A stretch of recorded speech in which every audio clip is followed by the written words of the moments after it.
Tatlo ulit.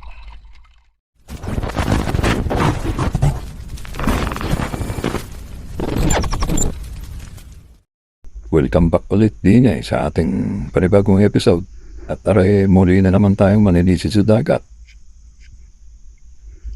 Nalit tayo ng kaunti dito sa pupunta natin sa paninisidan natin dahil katatapos ko lang magpahilot ng likod.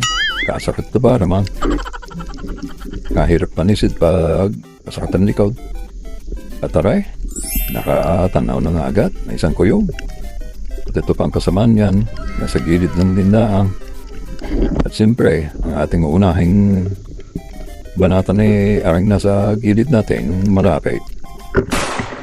Yun, Nato na. Ito yung ikot-ikot na lang. Yun, nakawala pa. Tayo hahanapin natin yan. Magkakasalahan tayo sa glide. Nandiyan lang yan, may tama na. Hindi na maglalalayo. Tama na naman at dublihan tuloy. Susunod natin isa, teka. Parang nawala ang isa. Nakaramdam ata ng panganib. Teka, hanapin muna natin. Baka nandiyan lang sa tabi-tabi. At ito, nakarita tayo ng bagong kuyog. Hindi naman nakarita natin kanina. Mas malapad-lapad ng konti yun kaysa diyan.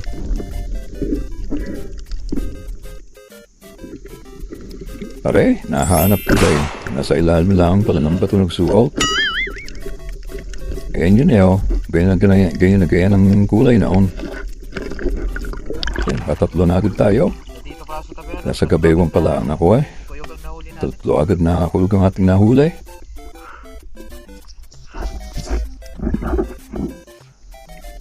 Ayan, hahanap ulit tayo ng mapapanat. Ito, tatlo agad ang nagpakita sa harapan natin. Inuna ko na agad yung mas malapit. At dito nakatakbo ang isa. Katakas. Kaya ito lang, isang walang pakaramdam. Yun na lang ang sinunod ko. Hahanapin ko pa ang isang eon. Saan ko ba hahanapin eon? Ay aray, nasa ilalim din ng bataw. Nagsuot dahil, kagaya ng isa kanina. Tatlo na naman ang nahuli natin.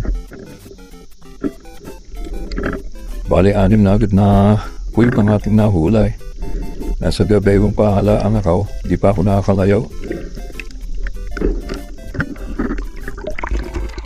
Tatlo ulit. Grabe, bakuyog yata na yun. At ito, nakakita tayo ng balit na bangkutan o cuttlefish sa English. Sa kuyog na naman natin babanatan. Yan lang nagpapakita ay ang pinaka-main target natin sa Marisana. Ito may kasamaan pa iyan. Nasa ilalim lang din, kakatabi.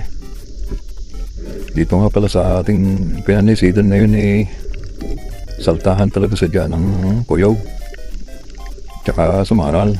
Kaya na sumaral di pa nagpapakita. Puro lang ang kuyog. Ito, sa muli natin paghahanap ay mapapana uli natin na ray. Sa marita naman na malangkit ang ating napana. Ayun, natanggal pa sa tunod kaya tinukot ko na lang. Pahina na rin naman ay. Haray, nakakita na naman tayo. Kuyog na naman. Kadami talagang kuyog din sa ating pinanisad yan ngayon. Haray, meron pang isa Nasa gilid-gilid lang. Pag hindi malinaw ang mata mo wala kang makakita. Pare, isa pa. Medyo patakbo na yan kaya binanatan ko na agad. Baka makatakas pa. Ang ibang ganyan may ilap. Lalo na't pagbaliwanag ang buwan. Ay, hindi makikipagabulan. Pare, meron pa malalapad-lapad na rin mga napapana natin ngayon. Hindi na rin masamang mahuli ng mga garning kayaw. Sa mga hindi pa nga pala nakapag-subscribe din sa akin, abay, mag-subscribe naman kayo. Tapos, hit na rin ninyong notification bell para lagi ko yung na-update kapag may mga bagong video tayong i-upload dito sa ating YouTube at saka sa Facebook. Saka, huwag nyo rin i-skip ang ads para madagdagan tayo ng kahit kaunting ayuda lang. Hindi pa ako nakakasahod sa senior ay. Katagal na eh. Ito, dumalawan na tayo dito ng koyo.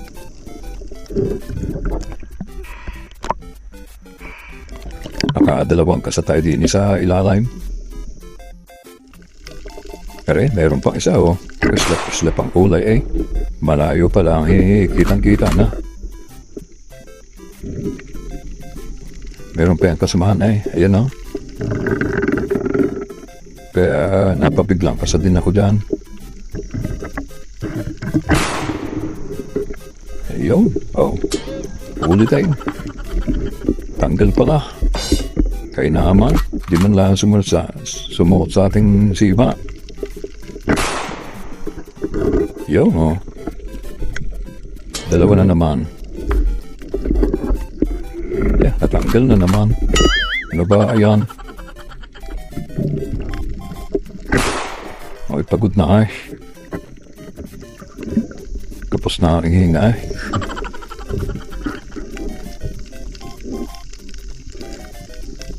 At natatlohan tuloy ang isang karoy. 3 butas. Kailap pa naman. Yaw, oh, meron pa ulit. Sadyang hindi tayo may siro ngayon. Meron pa ulit, oh. Nasa tabihan lang din lang. Sa malalim DNA nagpunta ako. Wala naman ako makita kaya ako'y bumabalik-balik sa mababaw. At doon lang nasultang mga kayog. Oh, meron pare. Isa pa. Oh. Sadyang may isda. Kaya lang pag sa malalim ka nagpunta, eh wala akong makikita. Nandini lang ang isda sa mababaw. Dini sa paniniside. Base sa aking kaunting karanasan, hindi naman kailangan malalim ka sumiside para may mahulay. Kadalasan kasi sa mga isda eh nasa mababaw lang, wala naman sa malalim. Ako eh naninisid eh hanggang 4 na di pa. Pero mas gusto ko sa 1 o 2 di pa lang dahil nandun lang naman kadalasan ng mga isda, wala naman sa malalim. Aray oh, binapa na tayo. Pula pa oh. Masarap din ang ganyang isda ay. Mabili din yan sa palengke.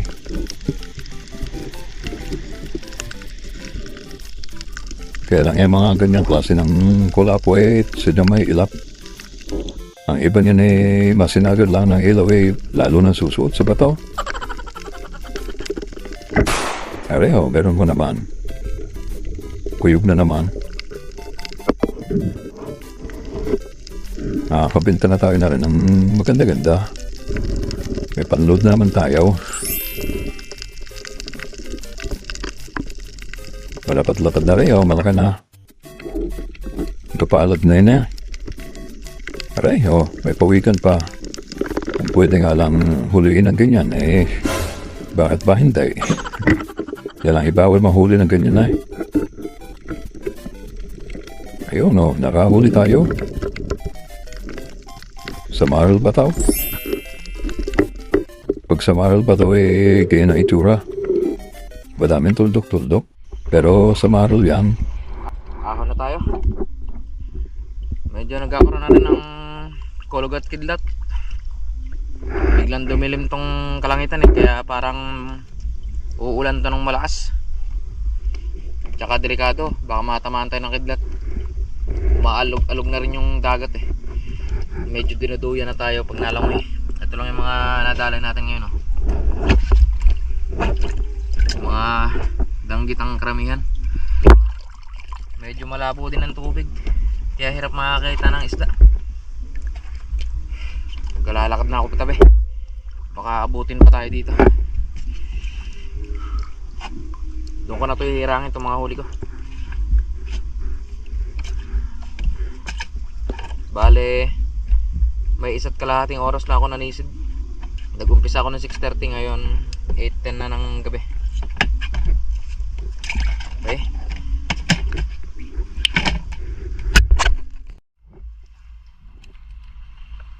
Ito na yung mga nahuli natin ngayon. Puro danggit. Ayun, oh. May mga malalaki, merong katamtamang size lang, may maliit. Wala, yan dalang din ang isda. Hindi tayo makakita na sa Maral, yun sana yung pinaka main target natin. Kaya lang bigo tayo makakita nun kahit isa lang. Pero ito nakakita pala tayo sa Maral na bato, kaya lang maliit lang. Sa Maral bato ang tawag pagka ganitong mas marami siyang bilog-bilog.